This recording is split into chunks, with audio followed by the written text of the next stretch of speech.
The shuttle bay of the Vigilance smelled like recycled air and engine grease when Elena Vasquez stepped off the transport with her single bag hanging from her shoulder.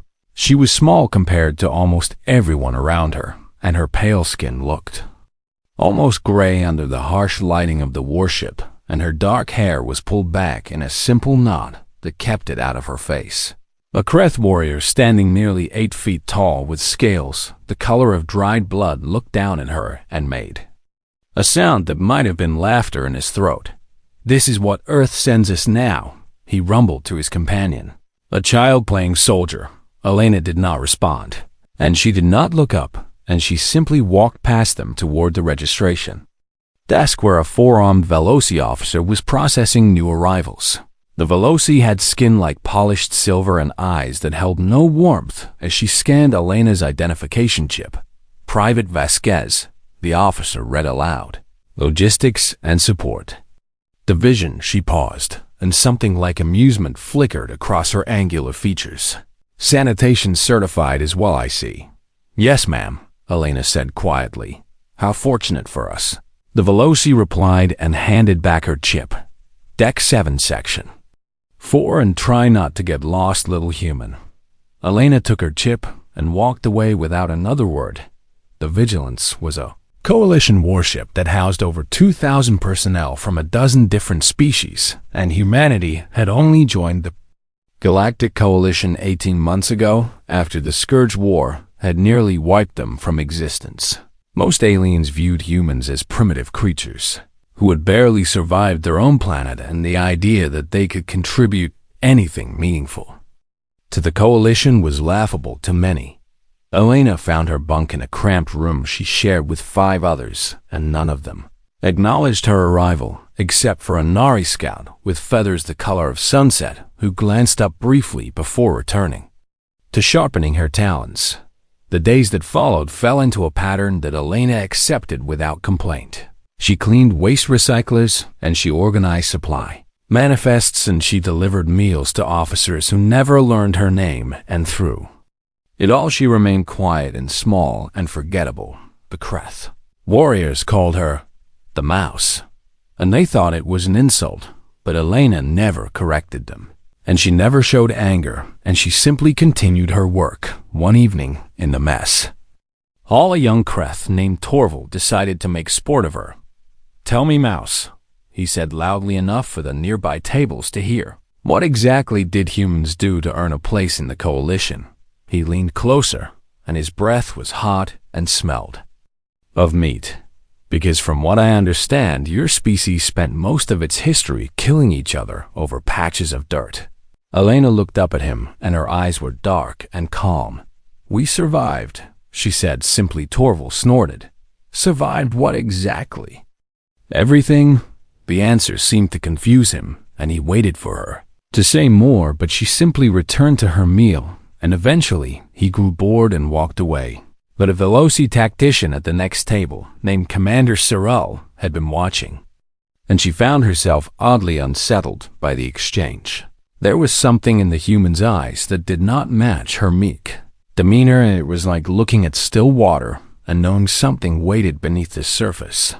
Later that night, Elena lay in her bunk and she did not sleep. Instead, she stared at the ceiling, and her mind cataloged everything she had observed that day. She knew which officers took bribes, and she knew which guards slept during their shifts, and she knew the access codes to 3 restricted sections, because she had watched fingers enter them from across hallways. She remembered the patrol rotations and the maintenance schedules, and the way Commander Sorrel's voice changed slightly when she was lying. Elena remembered everything because that was what she had learned to do. In her mind, she saw fire and she saw ash, and she saw the ruins of a city that had once been her home, and she saw herself walking through the destruction carrying something small, wrapped in cloth. She had been 11 years old when the Scourge came to Earth, and she had been 16 when the last of them were driven away. And in those 5 years, she had learned lessons that no training could teach. She had learned that the universe did not care about fairness or justice or mercy, and she had learned that survival was not given, but taken. and she had learned that the quiet ones were often the most dangerous because no one watched them closely enough. The next morning, she returned to her duties and she continued to be invisible. 3 weeks into her posting, the ship conducted a combat readiness drill and all personnel were required to cycle through the tactical simulation chambers. Elena waited in line with the others, and when her turn came, she stepped into the chamber and completed the exercises with minimal competence.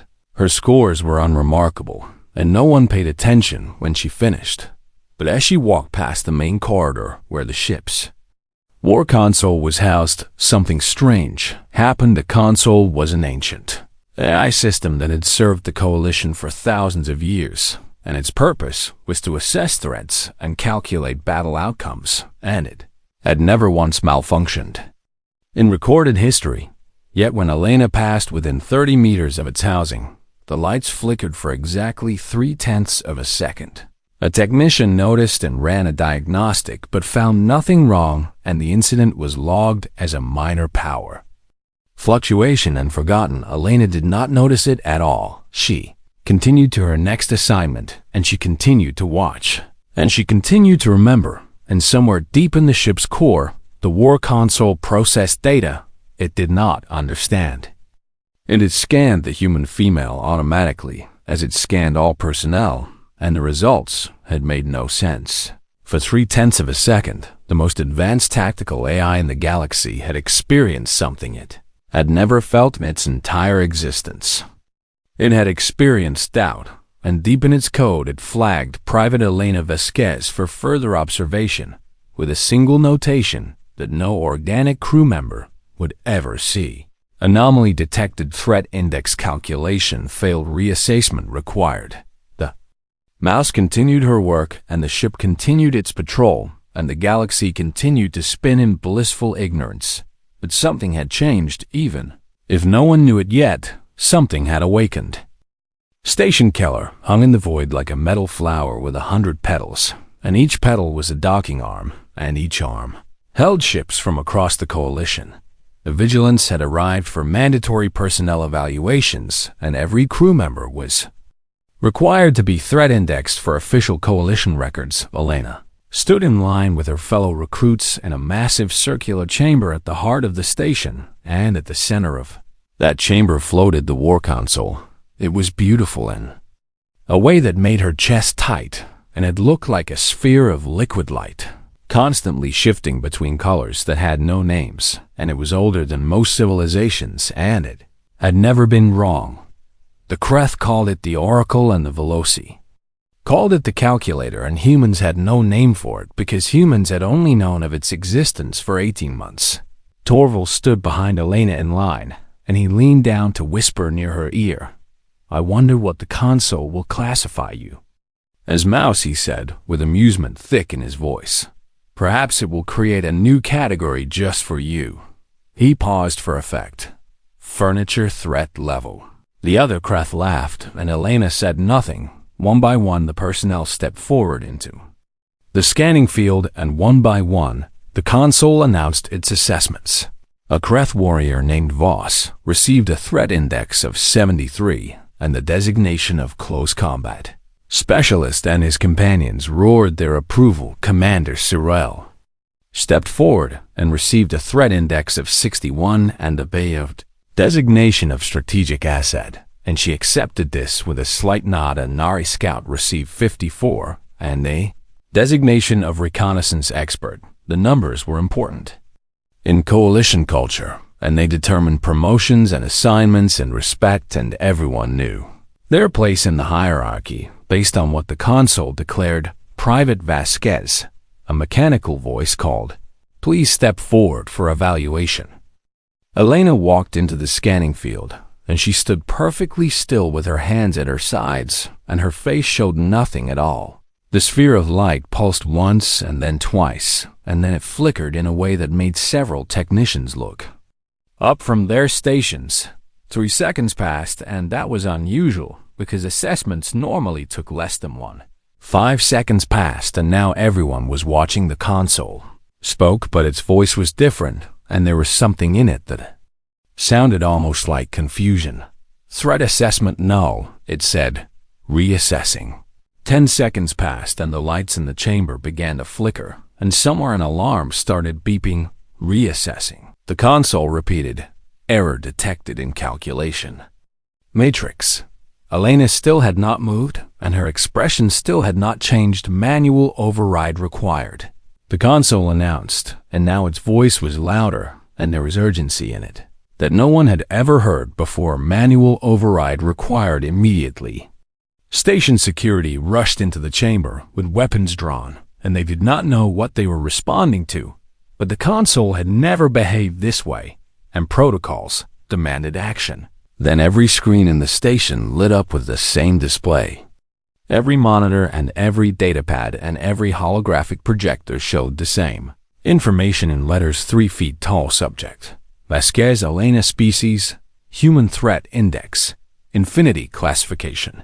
Extinction-Level. Recommended action: do not engage. Do not contain. Observe only. The chamber fell silent, and it was the kind of silence that comes before earthquakes and before wars and before the world changes forever. 2,000 beings stared at the small, pale human woman standing in the center of the room, and she looked back at them with eyes that held no fear and no surprise and no emotion at all. Torval's mouth hung open, and his earlier mockery seemed like a distant memory from another life. Commander Cyril felt her blood run cold because she had studied threat classifications her entire career, and she knew that the infinity symbol had never been assigned to any individual in the entire history of the coalition. It was reserved for extinction-level events like supernovas and planet-killing asteroids and species-wide pandemics. It was not meant for people. That cannot be correct, Admiral Torvak said, and he was the highest-ranking officer on the station, and his voice cracked as he spoke. Run the scan. Again, the console responded immediately. Scan has been run 472 times in the last 30 seconds, it said. Results are consistent, and there is no error, and I recommend immediate implementation of observation protocols. What does that mean? The Admiral demanded. What is she? The console was silent for a long moment, and when it spoke again, its voice was quieter, and there was something in it that sounded almost like fear unknown. It said, I have existed for 11,000 years, and I have assessed over 900 billion individuals, and I have never encountered a profile like this one, and my recommendation stands. Elena finally moved, and she clasped her hands behind her back in a posture that was almost military. Permission to return to my duties, sir, she asked, and her voice was calm and quiet and exactly the same as it had always been. No one answered her because no one knew what to say. The security officers kept their weapons trained on her, but their hands were shaking, and they had been trained to fight enemies they could understand, and this was something else entirely. Take her to interrogation. Admiral Torvex finally ordered full security escort and level 5 containment. Protocols. Elena nodded once, and she began walking toward the exit, and the crowd parted before her like water around a stone. As she passed Torval, she glanced up at him, and for just a moment something flickered in her eyes, and it might have been amusement, or it might have been pity, or it might have been something else entirely. Furniture, she said softly. And then she was gone, and the chamber erupted into chaos, and across the station the word spread like wildfire. The human had broken. The console, the mouse, was something else, and no one knew what to do about it.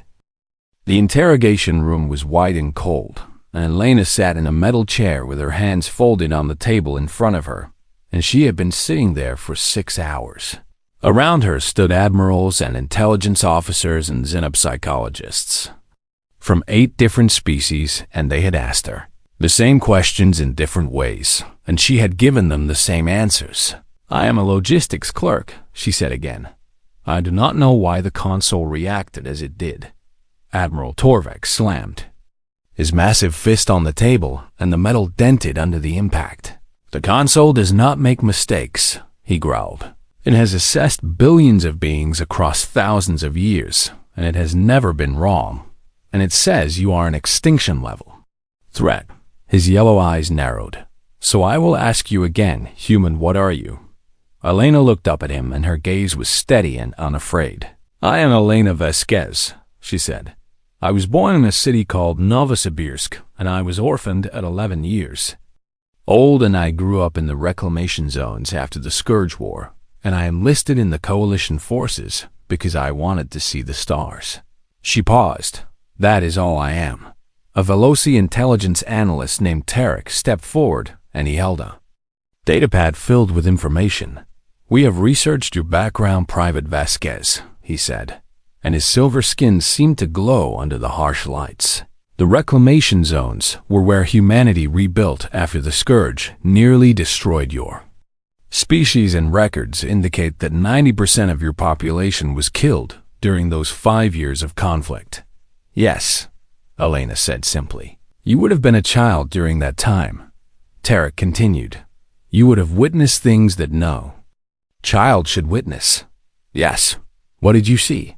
Elena was quiet for a moment, and when she spoke her voice was flat and empty.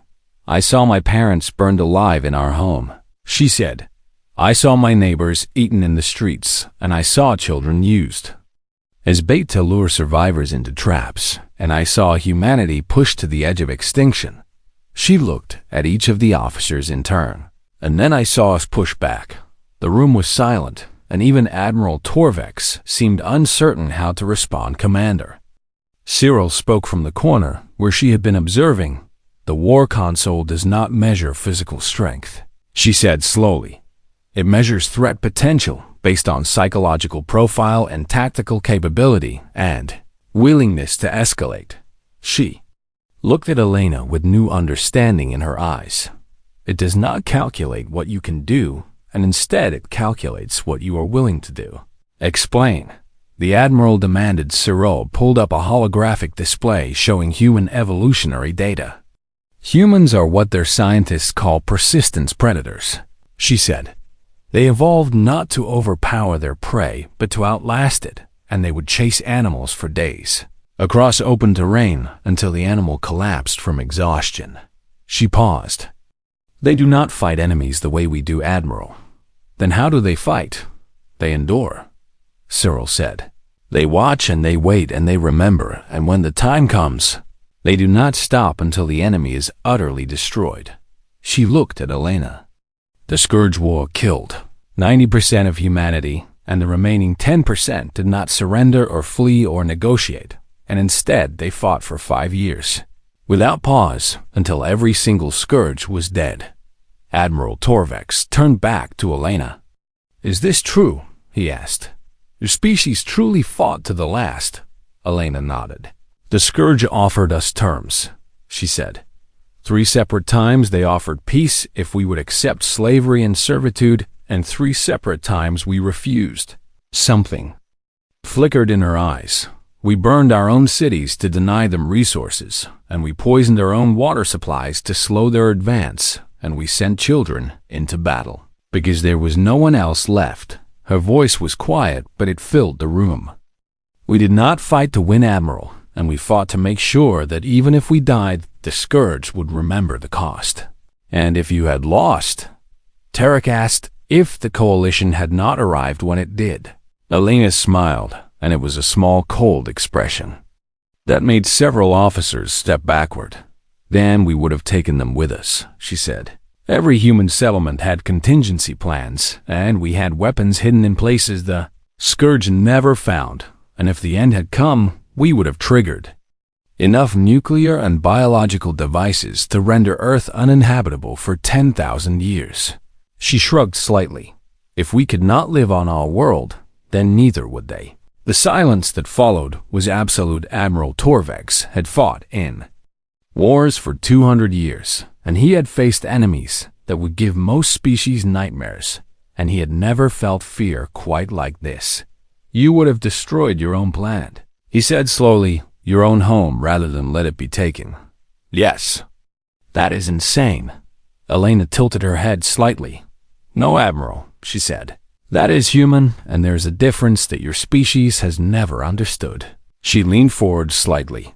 You fight when you are threatened, and we learned something different. And we learned that the most dangerous thing in the universe is not strength. Her voice dropped to barely above a whisper. It is patience, and it is watching, and it is remembering every single thing that was done to us and waiting. An alarm suddenly blared through the station and red lights began flashing. A communications officer burst into the room with panic on his face.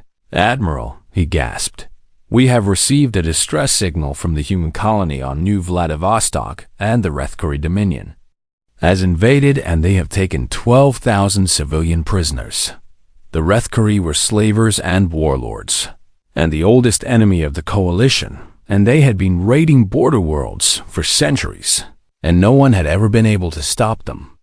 Elena stood up slowly, and the guards raised their weapons, but she ignored them. "I would like to volunteer for the rescue mission," she said. Admiral Torvex stared at her for a long moment, and he thought about what the consul had said, and he thought about what she had told them, and he thought about 12,000 humans in the hands of the Rethkari. "Why?" he asked finally. Elena's eyes met his, and for just a moment he saw something in them that made his scales tighten against his body. "Because they are my people," she said, "and the Rethkari are about to learn what that means." New Vladivostok burned under an orange sky, and the smoke rose in columns that could be seen from orbit. Elena dropped with the strike team in a cargo shuttle that skimmed the treetops to avoid detection, and beside her sat 6 coalition soldiers who had volunteered for what everyone called a suicide mission. Torval was among them, and he had not spoken to Elena since the evaluation, and he watched her now with something that was not quite fear and not quite respect, but somewhere in between. "The mission is reconnaissance only, Sergeant," Krell announced, and he was a scarred Kreth veteran who had fought the Rethkari for 30 years. "We observe their positions, and we count their forces, and we report back so the fleet can plan a proper assault." Elena nodded, but said nothing. They landed in a forest 3 kilometers from the occupied city, and they moved through the darkness like ghosts, and the Rethkari patrols never saw them coming. The enemy had fortified the capital with over 10,000 soldiers, and they had placed the human prisoners in the central plaza as shields against orbital bombardment and standard military. Doctrine said a rescue was impossible without unacceptable casualties. Elena studied the layout through her visor, and she memorized guard positions and patrol routes and communication frequencies, and then she did something that no one expected. She disappeared. One moment she was crouched beside Torval behind a fallen tree, and the next moment she was simply gone, and no one saw her leave, and no one heard her move. "Where did she go?" Krell hissed into his communicator. "Vasquez, report your position immediately." There was no response. 6 hours passed, and the team remained hidden, and they debated whether to abort the mission, and they wondered if the strange human had been captured or killed. Then the screaming started. It came from inside the Rethkari command compound, and it was not human screaming, and the team watched in confusion as lights began flickering throughout the occupied city. A Rethkari officer stumbled out of a building with blood pouring from his eyes, and he collapsed in the street and died without anyone touching him. Then another fell, and then another. The communication networks went insane with Rethkari voices shouting in panic, and over every frequency came a sound that made no sense at all. It was a human lullaby played on loop, and it was the kind of song that mothers sang to children, and somehow that made it worse. Power grids failed section by section, and the city went dark except for emergency lighting, and in that darkness the Rethkari began to die. Not all of them, and not quickly. And that was the terrible part. Officers were found in locked rooms, with their throats cut and the doors still sealed from inside, and guards vanished from their posts and reappeared hanging from bridges and communication stations. Exploded one by one until the Rethkari could not coordinate their forces at all. By dawn, the invading army was in chaos, and soldiers were deserting, and commanders were screaming orders that no one followed. And through it all, no one saw Elena. Sergeant Krell finally received a transmission on a frequency that should have been impossible to access. Bring the team to the eastern gate in 30 minutes. Elena's voice said calmly, "The path will be clear." "What have you done?" Krell demanded. "What was necessary?" The team moved through the city, and they found exactly what Elena had promised, and every guard post was empty, and every checkpoint was abandoned, and the Rethkari were too busy dying to notice intruders. They found Elena standing outside the command bunker, and she was covered in blood that was not her own.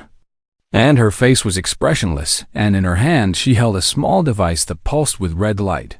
"The prisoners are being released," she said. "The Rethkari commander has agreed to withdraw." "Agreed," Torval repeated in disbelief. "The Rethkari do not negotiate with anyone." "He did with me." Elena led them inside, and they found the commander sitting at his desk, and he was a massive creature with tusks and armored skin, and he had conquered dozens of worlds, and he had never known fear. He knew it now. His hands were shaking, and his eyes were fixed on Elena, and he did not even glance at the coalition soldiers. "Tell him," Elena said quietly. "Tell them what I showed you." The commander's voice was barely a whisper. "She knows everything." He said, "Every war crime my people have committed against humans, and every name and every death, and she has coordinates from my homeworld and my family's dwelling." He swallowed hard. "She has a dead man switch linked to a quantum beacon, and I kill her, or if she dies, or if she simply chooses, then every military code we possess will be broadcast to every enemy the Rethkari have ever made." Elena placed the device on the table. "Your fleet will withdraw in 6 hours," she said. "You will return every human prisoner unharmed, and you will never touch a human colony again. And if I refuse," Elena smiled, and it was the most terrifying thing the commander had ever seen. "You already know the answer to that," she said. "I told your admiral, and I told your intelligence officers, and I told everyone who would listen, but none of you believed me." She leaned closer. "Humans do not bluff, and we do not forgive, and we do not forget, and we will spend generations hunting your species if that is what it takes. You are one person," the commander said desperately. "You cannot threaten an entire empire." Elena straightened. "I do not need to threaten your empire," she said. "I only need to show them what one human can do when properly motivated." She gestured at the chaos outside. "This took me 6 hours, and imagine what I could do with 6 years." She paused. "Imagine what 1 billion of us could do." The commander ordered the withdrawal within 4 hours. The team watched as Rethkari ships lifted off and human prisoners streamed into the streets, crying and embracing, and Elena stood apart from all of it as she watched the sky with those dark, empty eyes. Torval approached her hesitantly. "How?" he asked. "How did you do all of this?" Elena looked at him, and for just a moment something human flickered behind her expression. "I watched," she said. "I remembered, and I waited, and when the time came, I did what needed to be done." She started walking toward the liberated prisoners. "That is what humans do, Torval, and that is why your console could not calculate my threat index." She glanced back at him. "There is no upper limit to what we will do for our own." Children ran toward her, and she knelt in the dirt as she held them. And her voice was soft and gentle, and she told them they were safe now and everything would be all right. Sergeant Krell watched from a distance, and he turned to Torval with something like awe in his eyes. "What is she?" he whispered. Torval remembered his mockery, and he remembered calling her furniture, and he remembered the absolute certainty he had felt that she was nothing. "She is human," he said quietly, "and I think that is the only answer that matters."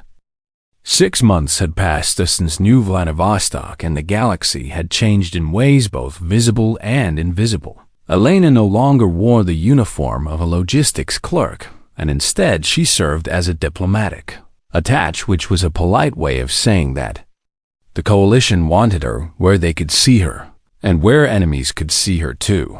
Her presence at negotiations had a remarkable effect on hostile parties and warlords who had laughed at coalition threats suddenly became very cooperative when the small pale human sat quietly at the end of the table.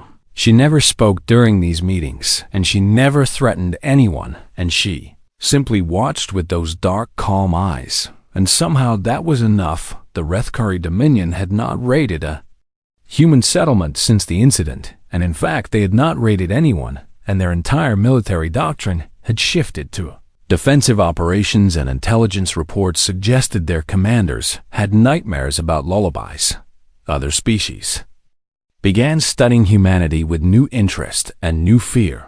The Veloci conducted extensive research into human history, and what they found disturbed them deeply, and they learned about the world wars and the genocides and the atomic bombs and the cold calculated way humans had learned to destroy each other. They learned that humanity had nearly ended itself a dozen times before the scourge ever arrived, and that humans had invented concepts like mutually assured destruction and total war and scorched earth. They learned that the species which seemed so fragile and emotional had survived ice ages and plagues and famines and each other, and that they had done it through sheer stubborn refusal to die. The Kreth Warrior Academies added new courses to their curriculum, and young soldiers were taught that strength meant nothing against an enemy who would rather destroy everything than surrender. The Nari scouts developed new protocols for encountering humans, and the first rule was simple and absolute: do not make them angry. The war council was consulted about other humans and researchers, brought in soldiers and scientists and artists and children, and every single one returned the same result: threat index, variable context, dependent threat ceiling, unlimited. The coalition's top xenopsychologists wrote a report that was classified at the highest levels, and it concluded that humans were not more dangerous than other species in terms of physical capability or technology. They were more dangerous because they had no limit. Every other species in the galaxy had lines they would not cross and boundaries they would not breach, and there was always a point where they would accept defeat. Humans had no such point. They would burn their own worlds and poison their own water and sacrifice their own children, and they would keep fighting until either they won or nothing was left. The report called them the galaxy's most successful invasive species, and it noted that they had conquered their own planet, not through strength, but through persistence. They simply refused to stop Elena return to the Vigilance after her diplomatic duties were complete, and she found that everything had changed and nothing had changed. The ship still flew, and the crew still worked, and life continued as it always had. But now when she walked through the corridors, people stepped aside, and they did not do it from fear exactly, and it was something closer to respect. Torval had been promoted, and he nodded to her when they passed, and there was no mockery in him anymore. And he had seen what she could do, and more importantly, he had seen her kneel in the dirt to comfort frightened children. He understood now that the two things were connected, and that her capacity for gentleness and her capacity for destruction came from the same source. She loved her people, and that love had no limits. One morning, Elena was walking toward the mess hall when she saw a young Nari recruit standing alone in a corridor, and the girl's feathers were drooping, and her gear was scattered on the floor, and she was clearly overwhelmed. Elena stopped and watched as several Kreth soldiers walked past laughing, and one of them kicked the Nari's bag as he went. The young recruit flinched and did not fight back, and she simply bent down to gather her things. Elena walked over and knelt beside her. "First posting?" she asked gently. The Nari looked up, and her eyes went wide with recognition and terror, because everyone knew who Elena was now, and everyone knew what the consul had said. "Yes," she stammered. "I'm sorry, I did not mean to be in your way." Elena helped her pick up the scattered items, and her movements were calm and patient. "There is nothing to apologize for," she said. "The first days are always difficult, and the others will test you, because that is what they do." She pressed a fallen datapad into the recruit's trembling hands. "What is your name?" "Sira," the girl whispered. "My name is Sira." "Sira," Elena repeated. "That is a beautiful name." She smiled, and it was warm and genuine and nothing like the cold expression she had worn in the Rethkari bunker. "Can I tell you something that helped me when I was new?" Sira nodded. Slowly, and her fear was fading into confusion because this was not what she had expected from an Extinction-Level threat. Elena leaned closer, and her voice was soft. "Do not let them see you flinch," she said. "Watch everything, and remember everything. And learn who your enemies are and who your friends are." She helped Sira to her feet, and when the time comes, be exactly what they never expected. "What does that mean?" Elena straightened the recruit's uniform with practiced hands. "It means that they look at you and see weakness," she said. "Let them believe it, and let them underestimate you, and let them think they know what you are." Her eyes met Sira's. "And then when the moment is right, show them how wrong they were." She stepped back and nodded once. "You will be fine, Sira," she said. "The universe is hard, but you are stronger than you know, and someday you will prove it." She turned and began walking away. "I look forward to seeing what you become." Sira watched her go, and something had changed inside her, and she stood a little straighter, and her feathers rose a little higher. The Krath who had kicked her bag walked past again, and this time Sira did not flinch, and she met his eyes, and she did not look away. He blinked first. On the bridge of the Vigilance, Commander Cyril reviewed the latest intelligence reports, and she thought about what she had learned over the past 6 months. She had studied humans extensively since the evaluation, and she had tried to understand how such a young species could produce individuals like Elena Vasquez. The answer she had found was uncomfortable. Humans were not special because of their biology or their technology or their culture, and they were special because of what they had survived. Every generation of humanity had faced extinction, and every generation had found a way through, and that constant pressure had forged something that the galaxy had never seen before: a species without limits, a people who would do anything to protect their own. The war console had looked at Elena and seen the end of worlds, and that assessment was accurate, but it was also incomplete. It had not seen the other side of the equation. It had not seen her kneel with frightened children, or help a struggling recruit, or stand watch over sleeping prisoners to make sure they were safe. The capacity for destruction and the capacity for love were the same thing viewed from different angles, and humans had more of both than anyone else. In the galaxy, Cyril closed her reports and looked out at the stars. Somewhere out there, humanity was spreading and growing and becoming part of the coalition in ways no one had predicted.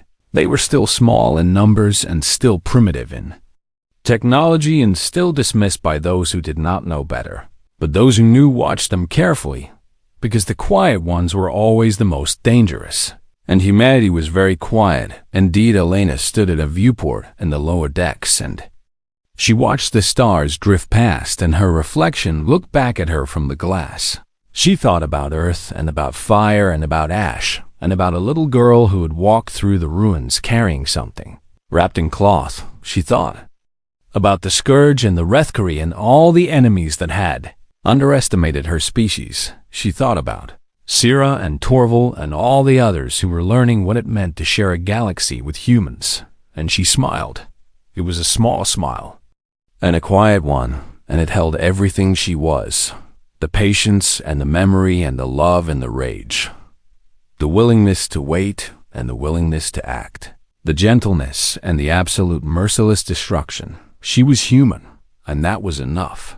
That would always be enough.